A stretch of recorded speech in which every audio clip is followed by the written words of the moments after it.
Hi hello नमस्कार। आज मी तुम्हाला माझ्या माहेरच्या श्री स्वामी समर्थांच्या मठाचं दर्शन करवणार आहे। रक्षाबंधनासाठी मी माहेरी गेले होते, तेव्हा मी स्वामींच्या मठातही जाऊन स्वामींना राखी बांधली आणि स्वामींचं दर्शन घेतलं। खूप वेगळं झालं होतं ते मठ। तुम्हीच पहा किती छान आहे आणि किती सुंदर दिसतंय। जुईनगर स्टेशनपासून चालत गेलं तर 15 ते 10 मिनिटे लागतात मठापर्यंत पोहोचायला, नाहीतर आपण रिक्षानेही जाऊ शकता। खूप सुंदर मठ आहे, जागा पण खूप ऐसपैस आहे। खूप दिवसानंतर गेले होते मी जुईनगरच्या मठामध्ये, तिथे जाऊन खूप प्रसन्न वाटले। तसंही स्वामींच्या कोणत्याही मठात गेलं तरी प्रसन्नच वाटते।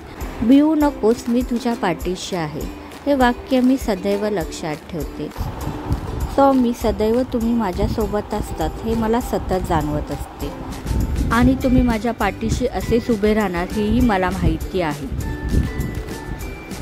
आणि एका भावासारखे तुम्ही माझं रक्षणही करत असतात। प्रत्येक संकटातून मला तुम्हीच वाचवले आहे याची जाणीव मला आहे।